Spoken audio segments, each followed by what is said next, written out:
The Duffer Brothers originally planned to kill Steve in Season 1, and they might finally finish what they started. Steve Harrington was meant to die in the show's first season. Not as a hero, but as a disposable jock whose death would raise the stakes and warn viewers that nobody in Hawkins was safe. Early outlines had his story ending with the Demogorgon dragging him down during the showdown at the Byers house. But Joe Keery's performance changed everything. He turned Steve from a flat bully into someone layered and strangely endearing, someone the audience was not ready to lose.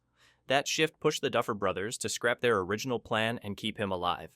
That decision has carried him for 4 seasons, surviving situations that should have ended his story again and again.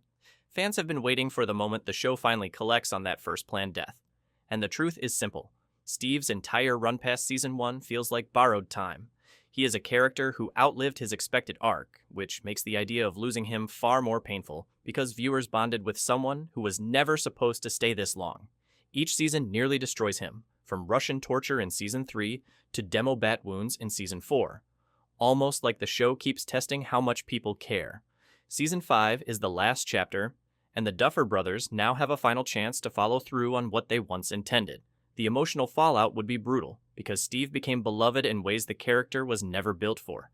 But that is only the beginning. The deeper pattern points to something darker. Steve is being shaped for a sacrifice. His shift from self-absorbed popular kid to steady protector has become one of the show's most rewarding transformations. It is a journey that keeps moving in the same direction toward greater courage and a growing willingness to take hits that would have once sent him running. Season 1 ended with him returning to the Byers house, even though every instinct told him to stay away, choosing to fight a creature he barely understood because Nancy needed someone who would not fold under pressure. Season 2 turned him into the babysitter, stepping up for a group of kids he had no real responsibility toward simply because they needed him and he refused to walk away.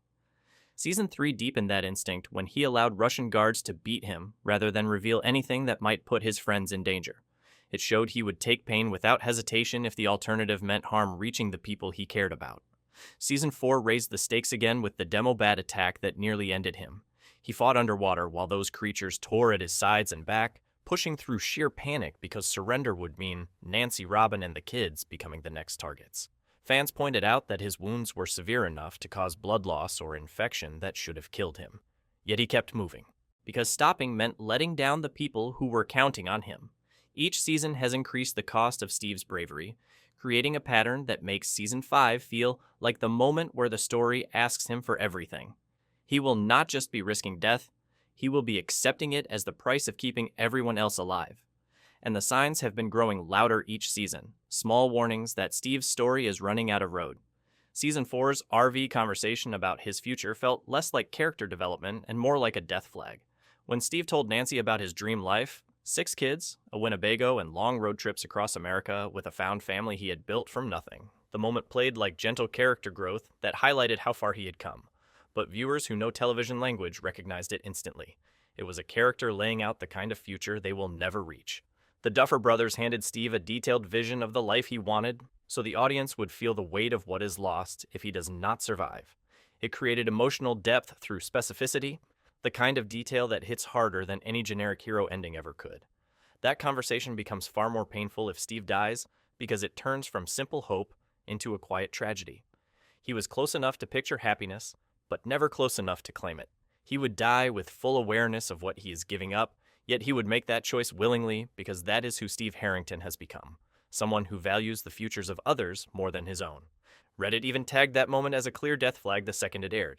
But one relationship changes everything because losing Steve would break someone the show has protected for years. By the way, if you like Stranger Things, I would really appreciate it if you could subscribe. It helps more than you know. Killing Steve would destroy Dustin in ways that serve the show's darker themes about the cost of heroism.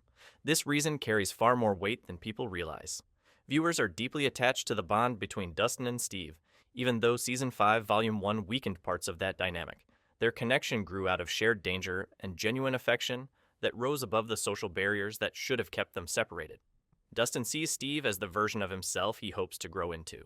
Someone brave without tipping into recklessness. Kind without losing strength.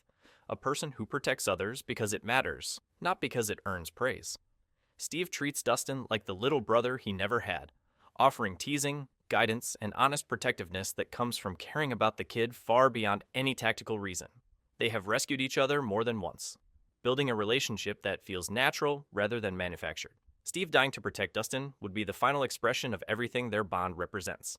It would also deliver the show's harshest message about what heroism demands. Dustin would spend the rest of his life knowing he survived because the person who meant more to him than almost anyone else paid the price. And even though the two of them are not on perfect terms, that guilt would stay with him, heavy and permanent, no matter how clearly Steve would have made that choice for him. Fans are not ready to see Dustin break under that kind of loss. The show has never explored trauma at that depth with one of the core kids, which is exactly why the Duffer Brothers might choose to go there.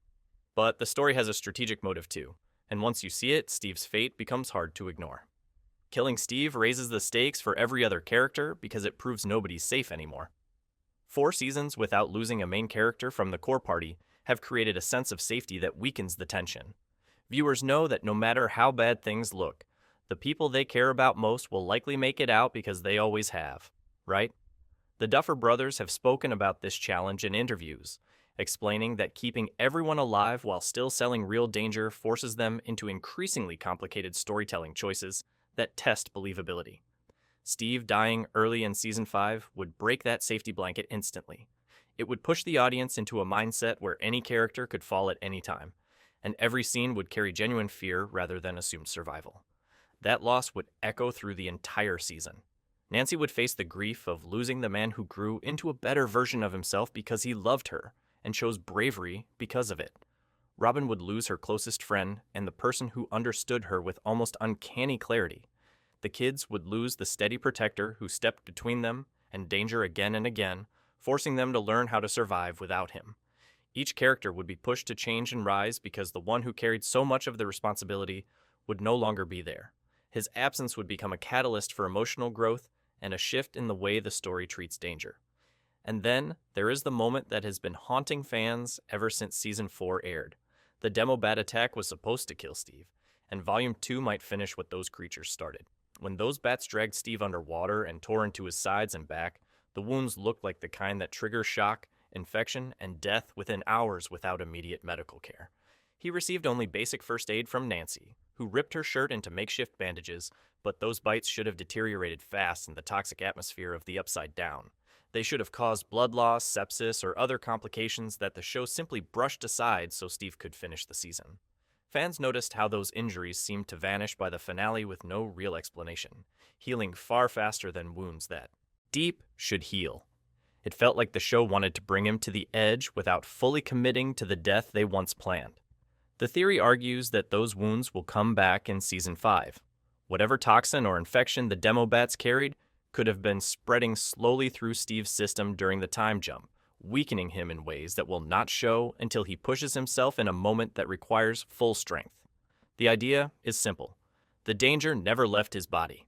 Maybe he collapses during the convoy mission into the Upside Down because his body can no longer absorb the strain. Maybe the wounds burst open at the worst possible moment, bleeding too fast for anyone to stop.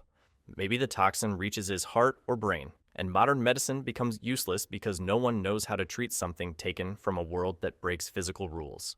It would be a delayed kill, Season 4's near death turning into Season 5's actual death. But one of the most telling reasons comes from his role in the group, the thing that defines him more than anything else.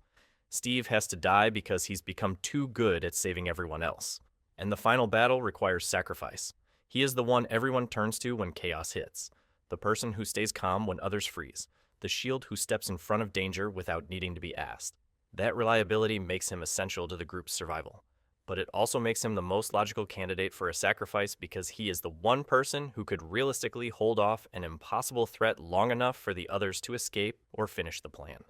The final confrontation with Vecna will almost certainly require someone to stay behind to hold a door, cover a retreat, or manually trigger a device meant to collapse the Upside Down, something that cannot be activated from a safe distance. And Steve is the character most likely to volunteer for that role because his entire journey has been about understanding that protecting his found family matters more than protecting himself. The tragedy would not be that Steve dies recklessly.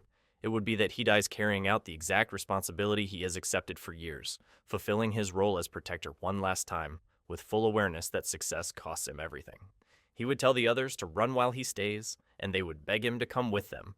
He would give that familiar Steve Harrington smile and toss out a self-deprecating line about never being the smart one, but always being good at this. Then he would hold the line until the mission works and the dimension collapses, sealing the doorway with him on the wrong side, dying exactly the way he would choose if anyone ever asked, saving the people he loves. Steve's arc mirrors the classic tragic hero pattern. Steve's story fits almost perfectly into a narrative pattern storytellers have used for decades, and fans who study character structure have been pointing this out for years. Tragic hero arc begins with someone flawed but redeemable, someone who grows past their weaknesses through trials that test their values. Steve enters the story as a shallow teenager who cares about reputation and safety above everything.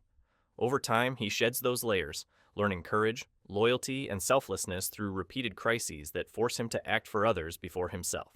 His transformation is genuine, but tragic hero arcs rarely end in peaceful survival. They usually end in a final moment where the character proves their growth by sacrificing the thing they used to value most. For Steve, that thing is his future. The life he once imagined has already changed beyond recognition. What he values now is the family he fought beside, the people who shaped him into his best self. The tragic hero arc asks for a choice at the end, a test that confirms the character has truly evolved. Steve choosing death to save the group would complete that pattern perfectly. It is heartbreaking, but narratively clean, thematically honest, and fully aligned with the structure the show has built around him. Eddie's legacy creates a narrative, dead only. Steve can repay. Season 4 changed the tone of the series by showing how the town of Hawkins can destroy someone who tries to do the right thing. Eddie died as a scapegoat, blamed for horrors he never caused, and the world above never learned the truth. Fans noticed that the only character who reacted with lasting emotional weight was Steve. He felt responsible for keeping everyone together, for holding the group steady in the aftermath of a death that should have never happened. That sense of responsibility becomes important, because Season 5 is shaping up to be the moment when the truth about Hawkins finally surfaces, and someone inside the group will need to pay a price to balance the scales. Steve is the only character who can complete Eddie's story in a way that feels emotionally satisfying. Eddie died saving the group while the world misjudged him. Steve dying to save the group while the world finally sees the truth brings the story full circle. It ties the arcs of two unlikely heroes together and closes the thematic loop about sacrifice, misunderstanding, and redemption. Eddie's death created a narrative shadow across the party, and Steve stepping into that space would resolve it with painful symmetry. And that is why his death feels narratively unavoidable.